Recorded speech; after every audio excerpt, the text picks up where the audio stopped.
చాలా మందిలో ఉన్నది.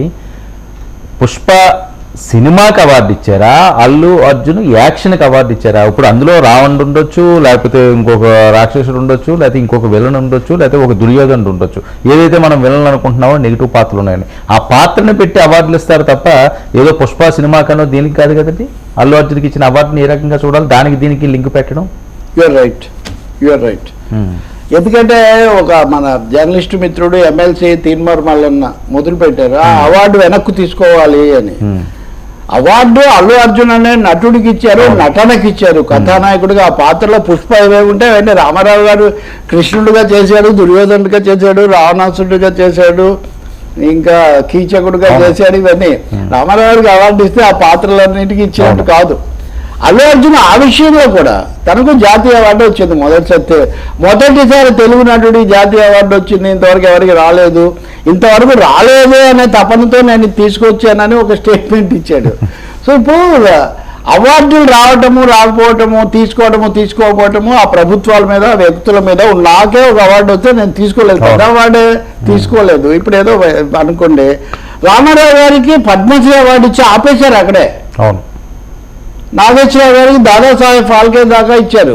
ఎంజి రామచంద్రన్కు భారత అవార్డు కూడా ఇచ్చారు. అప్పుడు భారత అవార్డు అనేవాళ్ళు భారతరత్న స్థాయిలోకి తీసుకుపోయారు. ఇదంతా ఎందుకు జరిగింది?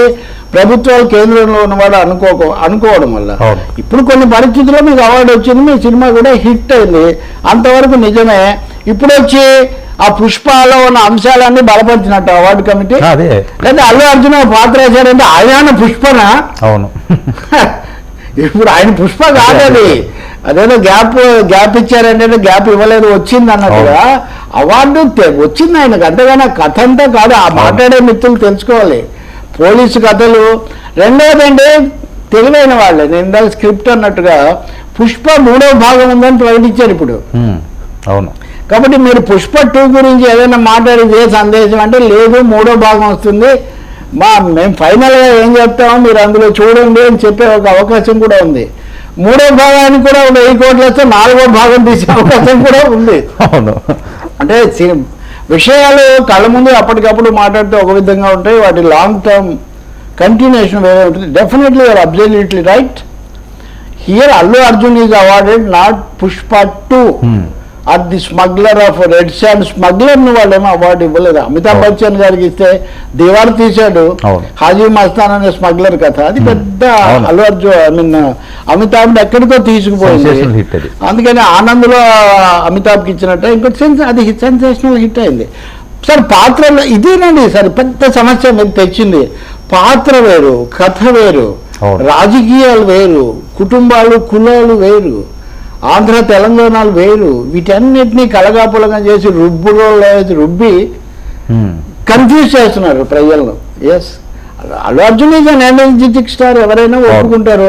సుకుమార్ ఏమన్నాడు ఉదాహరణకు, ఈ సినిమా దర్శకుడు ఈ సినిమా కంటే ముందు రామ్ చరణ్తో రంగస్థలం తీసి ఒక కొత్త వరవడి సృష్టించి తమిళియన్ రస్టిక్ రియాలిటీని తెలుగు సినిమాలో కూడా ప్రవేశపెట్టి ఇదే మాట అన్నాడు. He felt very happy. So ఆయన ఏమన్నాడు, సుకుమార్ రామ్ చరణ్గా అప్పుడు వస్తుంది అనుకున్నారు అందరూ కూడా. ఎందుకంటే ఆ పాత్ర అదంతా వినపడని పాత్ర, తండ్రి, ఇదంతా అయింది. సినిమా కూడా బాగుంటుంది. సోషల్ జస్టిస్ అని ఒక థీమ్ మీద తీసింది, కానీ దానికి రాలేదు, దీనికి వచ్చింది. కానీ నెక్స్ట్ టైం ఈయనకు కూడా వస్తుంది అని.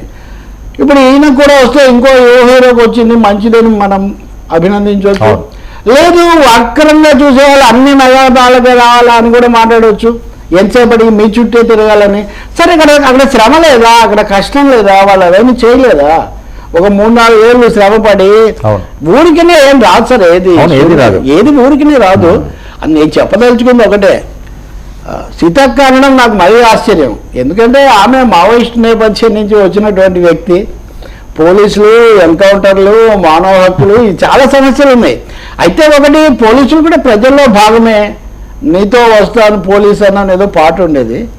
కాకపోతే అల్లు అర్జున్ మాటల వల్ల పోలీసులు ఇక్కడ మేము విలన్లమా నేను చెప్పినా కానీ మీరు ఇలా చేస్తారా, ఎంతో కొంత లీనియంట్ యాటిట్యూడ్ తీసుకున్నందుకే బయటకు వచ్చాడు, తీసుకున్నందుకే కేసులో బెయిల్ ఇది బయటకు వచ్చారు. A2 A11 గా ఎందుకు A2 గాని కూడా పెట్టుకొని చేయొచ్చు కదా, లేదా ఇంకోటి కూడా పెట్టొచ్చు కదా. ఫోకస్ అంతా A11 మీదకి వెళ్ళింది కదా సార్, ఇంక వేరేది అసలు పేరు ఎక్కడ వినిపించట్లేదు. అంటే రెండు విషయాలు ఉన్నాయి. ఒకటి విచారణ క్రమంలో అలాగే ఉండాల్సిన అక్కర్లేదు.